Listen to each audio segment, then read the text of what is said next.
Hello friends, welcome to my channel. இந்த வீடியோவில் எம்பாத்ஸ் அப்படின்னா யார், அவங்க எப்படி உருவாக்குறாங்க, அவங்களோட நேச்சர் எப்படி இருக்கும் அப்படிங்கிற டீட்டெயில்ஸை ரொம்ப இன்டென்ஸாக பார்க்கலாம். இதை கேட்டுட்ருக்கிற நீங்கள் கூட ஒரு எம்பாத்தாக இருக்கலாம். ஸோ வீடியோவை ஸ்கிப் பண்ணாமல் பாருங்கள், உங்களுக்கு கண்டிப்பாக யூஸ்ஃபுல்லாக இருக்கும். எம்பாத் அப்படிங்கிறவங்க மற்றவங்களோட ஃபீலிங்ஸை, மற்றவங்களோட வலியை, மற்றவங்களோட மனநிலையை ரொம்ப இன்டென்ஸ்டு ஃபீலிங்காக ஃபீல் பண்ணக்கூடிய நபர்கள் தான். இன்னும் இதை கரெக்டாக சொல்லணும் அப்படின்னா, எம்பாத் அப்படிங்கிறவங்களுக்கு வெறும் சிம்பத்தி மட்டும் இருக்காது. மற்றவங்களோட ஃபீலிங்ஸை அவங்களோட சொந்த ஃபீலிங்ஸாக ஃபீல் பண்ணுற ஹை சென்சிட்டிவிட்டி இருக்கிறவங்க தான் இந்த எம்பாத். இவங்க பக்கத்தில் இருக்கும்போது மற்றவங்களோட மகிழ்ச்சியாக இருந்தாலும், துக்கமாக இருந்தாலும், பதட்டமாக இருந்தாலும் அல்லது கோபமாக இருந்தாலும் இதை அப்படியே உள்வாங்கிக்குவாங்க. இதை உள்வாங்கிறது மட்டும் இல்லாமல் அவங்க எப்படி அனுபவிக்கிறாங்களோ அதே ஃபீலிங்கை இவங்களால் உணர முடியும். இப்போது எம்பாத் எப்படி உருவாகுறாங்க அப்படிங்கிறதுக்கான ரீசன் என்னென்னு பார்க்கலாம். இதுக்கு பார்த்திங்க அப்படின்னா, பயாலஜிக்கலாக அல்லது ஜெனட்டிக்கலாக எம்பாத்ஸ் இருக்கலாம். அப்படி இல்லை அப்படின்னா அவங்க வளர்ந்த சூழல் காரணமாக அவங்க எம்பாத்தாக மாறலாம். இந்த எம்பாத் மட்டும் ஏன் இவ்வளோ டிஃப்ரெண்ட்டாக இருக்காங்க, இந்த எம்பாத்துக்கு எப்படி மற்றவங்களை விட அதிகமான ஹை சென்சிட்டிவிட்டி இருக்குது அப்படிங்கிறதுக்கு பின்னாடி நிறைய சயின்டிஃபிக் ரீசன்ஸ் இருக்குது. ஃபஸ்ட்டு ஒன் என்ன அப்படின்னு பார்த்திங்கன்னா, மிரர் நியூரான்ஸ். இந்த எம்பாத்ஸோட மூளையில் இருக்கிற மிரர் நியூரான்ஸ், இந்த மிரர் நியூரான்ஸ் அப்படிங்கிறது ஃபஸ்ட்டு என்ன அப்படின்னா, நம்ம மூளையில் இருக்கிற நரம்பு செல் தான். இது ஒரு எம்பாத்துக்கு ரொம்ப ரொம்ப ஒரு முக்கியமான ஒரு டூல் அப்படின்னே சொல்லலாம். எக்ஸாம்பிளுக்கு, மற்றவங்க சிரிக்கிறத பார்க்குறப்போ நமக்கும் சிரிப்பு வர்றது, மற்றவங்க அழுகிறத பார்க்கும்போது நமக்கும் அந்த சோகம் தொத்திக்கிறது, இந்த மாதிரியான விஷயமெல்லாம் நம்மளோட நரம்பு அணுக்களால் தான் நடக்குது. மற்றவங்களுக்கு இந்த மிரர் நியூரான்ஸ் ஒரு குறிப்பிட்ட அளவில் வேலை செய்யுது அப்படின்னா, எம்பாத்துகளுக்கு இது ரொம்ப அதிவேகமாக வேலை செய்யும். மற்றவங்க ஃபீல் பண்ணுற அதே ஃபீலிங்ஸை இவங்க அவங்களுக்குள்ள ரொம்ப இன்டென்ஸாக அப்படியே பார்த்திங்க அப்படின்னா பிரதிபலிப்பாங்க.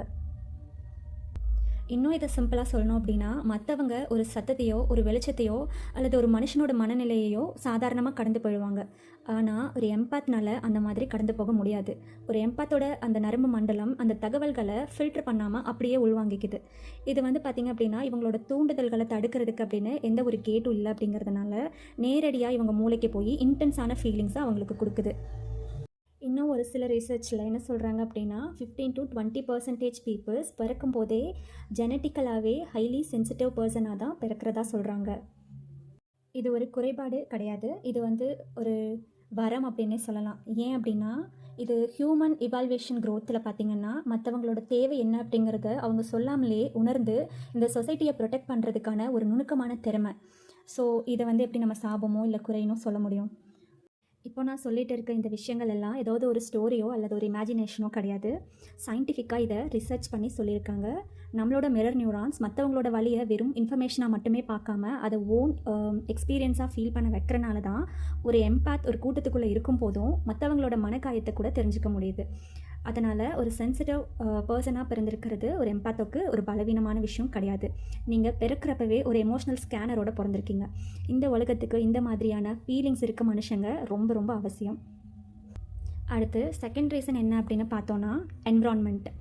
இந்த எம்பாத் வளர்ந்த ஒரு சூழல் காரணமாக கூட இவங்களுக்கு அந்த ஹை சென்சிட்டிவ் ஃபீலிங்ஸ் வந்திருக்கலாம் அப்படின்னு ஒரு சில ரிசர்ச் சொல்லுது. அவங்களோட சைல்ட்ஹுட்டில் நிறைய ட்ராமாஸ் அவங்க ஃபேஸ் பண்ணியிருக்கலாம். இதனால் மற்றவங்களோட முக பாவனையும் அவங்களோட மனநிலையும் இவங்க அதிகமாக அப்சர்வ் பண்ணியிருப்பாங்க. இதுதான் பின்னாடி இவங்களை ஒரு எம்பாத்தாக மாற்றிருக்கலாம் அப்படின்னும் ஒரு சில ரிசர்ச் சொல்லுது.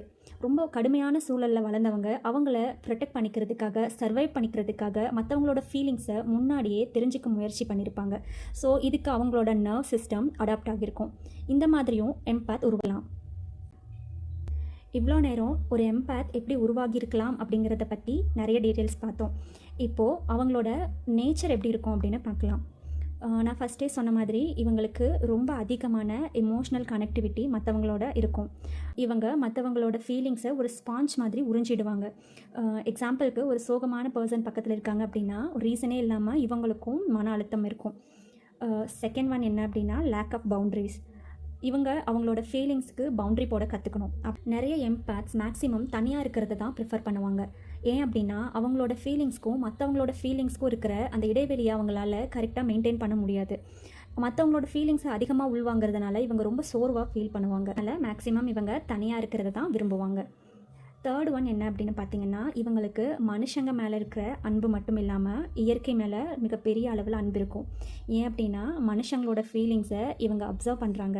ஆனால் செடி, கொடி, விலங்கு அப்படின்னு இயற்கையோட இந்த படைப்பின் மேலே இவங்களுக்கு ஒரு தனி ஈர்ப்பு இருக்கும். அமைதியான இடங்களை விரும்புவாங்க, இயற்கையை நோக்கி போவாங்க. இந்த இடங்களுக்கு போகும்போது அவங்க மறுபடியும் ரீசார்ஜ் பண்ணிக்கிறதா நினைக்கிறாங்க. சொல்லப்போனால் அதுதான் உண்மையும் கூட. அடுத்து, பொய்களை கண்டறியிற திறன். ஒரு நபர் உண்மையாக பேசுகிறாங்களா இல்லை நடிக்கிறாங்களா அப்படிங்கிறத ரொம்ப ரொம்ப ஈஸியாக இவங்களால் ஃபீல் பண்ண முடியும். அவங்களோட வார்த்தைகளை விட அவங்களோட இன்ட்யூஷன் இவங்களுக்கு கரெக்டாக கைட் பண்ணும். கடைசியாக ஹெல்பிங் நேச்சர். மற்றவங்க கஷ்டப்படுறத இவங்களால் பார்க்க முடியாது. ஏன்னா இவங்களால தான் அடுத்தவங்களோட கஷ்டத்தை அப்படியே ஃபீல் பண்ண முடியுமே. அதனால இவங்களே வாலண்டியராக போய் உதவி பண்ணி அந்த உதவி மூலமாக ஏதாவது தியாகம் பண்ணணும் அப்படின்னாலும் பண்ணுவாங்க. அந்த தியாகத்தில் சந்தோஷப்படுவாங்க. எம்பாத்தாக இருக்கிறது வரம் அப்படின்னு நான் ஏற்கனவே சொல்லியிருந்தேன். அதே நேரம் இது ஒரு சேலஞ்சும் கூட. ஏன் அப்படின்னா, உங்களை சுற்றி இருக்கிறவங்களோட எல்லா நெகட்டிவிட்டியும் உங்களை பாதிக்கும். அதை பாதிக்காமல் இருக்க உங்களுக்கு நீங்களே ஸ்ட்ரிக்டாக பவுண்ட்ரி போட கற்றுக்கணும். இது இல்லாமல் உங்களை நீங்கள் அப்பப்போ ரீசார்ஜ் பண்ணிக்கணும். இது இல்லாமல் உங்களுக்கு பிடிச்ச மாதிரி ஏதாவது ஹாபிஸ் வச்சுக்கிறது, மெடிடேஷன் பண்ணுறது, உங்களுக்கு விருப்பம் இல்லாத விஷயங்களுக்கு நோ சொல்ல கற்றுக்கிறது ரொம்ப ரொம்ப முக்கியம். நீங்கள் ஒரு எம்பாத் அப்படின்னு நினைக்கிறீங்களா, அல்லது உங்களை சுற்றி யாராவது எம்பாத் இருக்காங்கன்னு நீங்கள் நினைக்கிறீங்களா? கீழே கமெண்ட்டில் சொல்லுங்கள். எம்பாத்தாக இருக்கிறது ஒரு மிகப்பெரிய ரெஸ்பான்சிபிலிட்டி. ஏன் அப்படின்னா, உங்களால் தான் இந்த உலகம் இன்னும் ஃபீலிங்ஸ் இருக்க மனுஷங்களால் இயங்கிட்டு இருக்கு. அதனால் உங்கள் வெளிச்சத்தை மற்றவங்களுக்கு தரதுக்கு முன்னாடி அந்த வெளிச்சம் உங்களுக்கு வேணும் அப்படிங்கிறத நீங்கள் உறுதி பண்ணிக்கணும். இப்போது நம்ம இந்த வீடியோவோட எண்டுக்கு வந்துட்டோம்.